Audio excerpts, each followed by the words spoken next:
Hey there, welcome back once again. It is time for the golden age of DC Comics, 365 days, where I take this beloved coffee table book given to me about 2 decades ago by one of my best friends. It has been surfing my coffee table ever since and has been a source of comic book conversations, the type we used to have in the comic book shops. And I'm having one right now today with you. So thank you so very much for tuning in.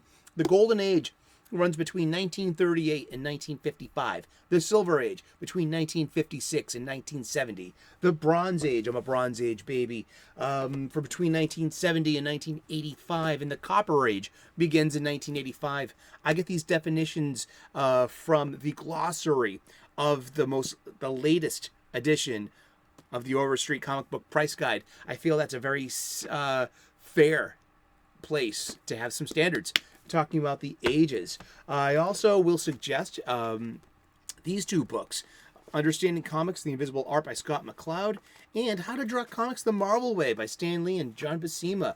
We are often, on the outside looking in of these comic books, these floppies or these graphic novels, however we want to read them. But this is the insider looking out. From the inside of the panel, the inside of the storytelling, the sequential art of the panels.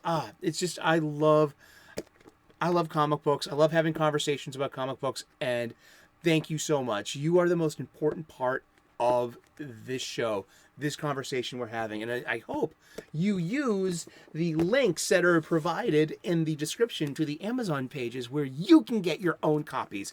This is a 2004 Abrams publication, written and curated by Les Daniels, Chip Kidd, and Geoff Spear. You can get these books new or used. I mean, you can give an old book a second life. I mean, that's what I'm doing with this book here. I've had this book forever. And you know what? I thought it would make excellent content. An excuse to talk about comic books every day, once a day, all year long. And I'm really liking this assignment. I'm really liking this. And I'm also impressed that you're out there too, and you're tuned in watching this.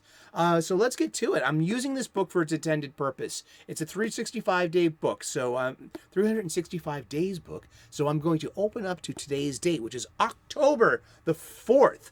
We're going to look at some comic book art of an antediluvian age. We're going to read the blurb, and then we're going to talk about comic books. And we're going to talk about comic books every day for the rest of the year. Let's get to it.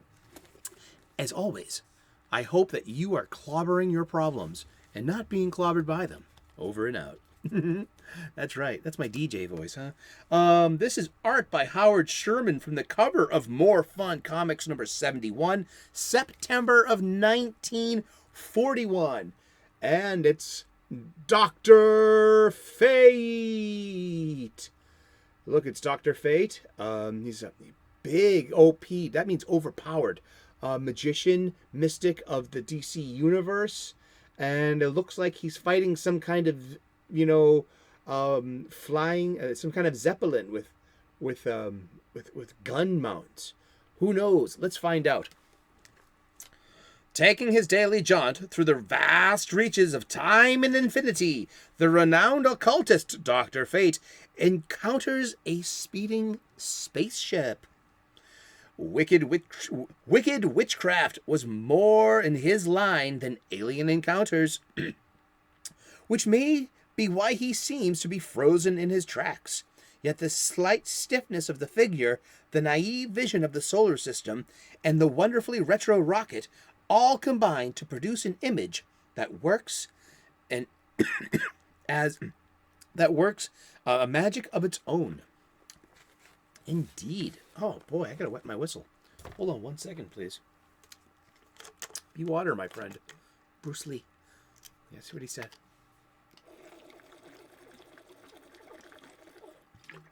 Oh, thank you.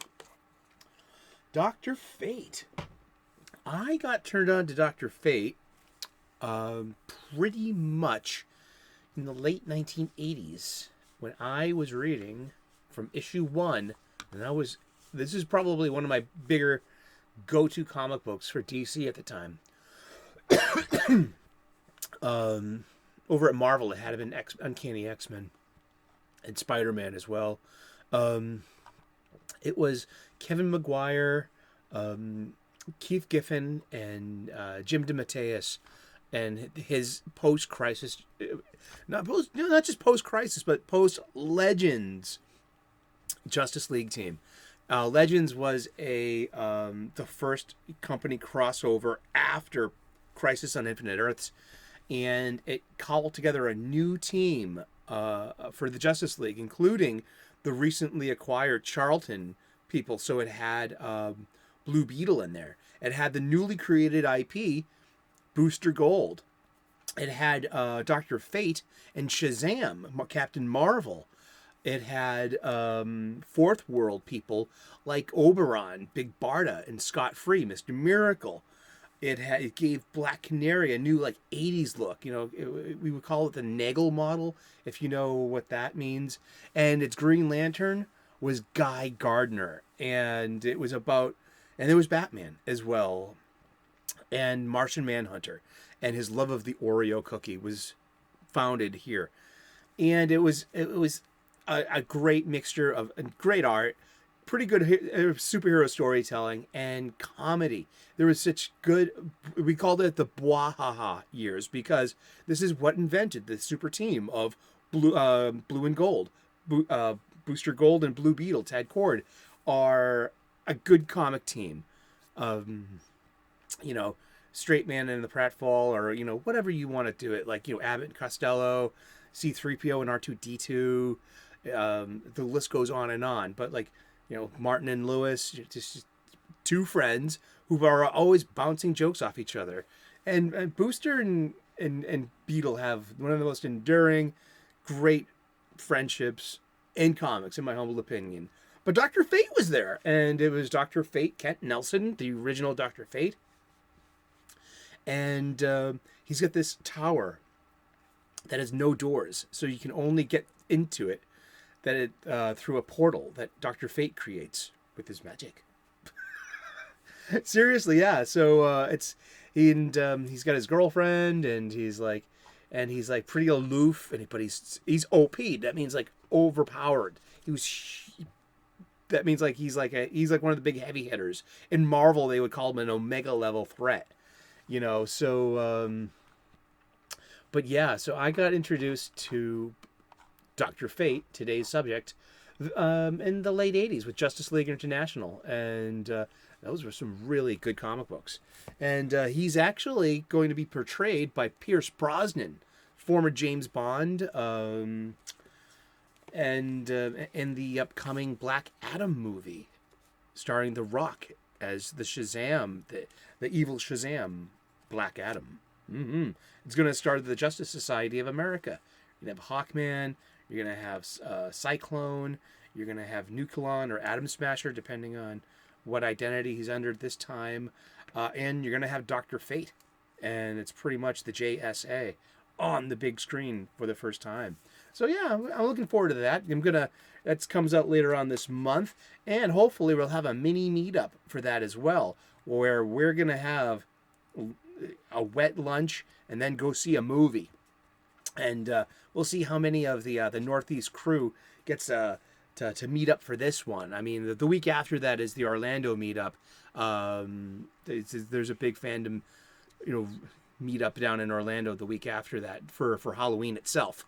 And I'm not going, but I know many people who are, and they're gonna have a great time. And guess what? We've been talking about comic books, and we're gonna talk about comic books every day for the rest of the year. So tune in tomorrow, 3 p.m. U.S. Eastern, and you will find out who we're talking about when we turn the page tomorrow. Thank you so very much for tuning in. I am blessed and grateful that you are here. Please like and subscribe. I would love to earn your subscription. I have a new daily show, new daily content.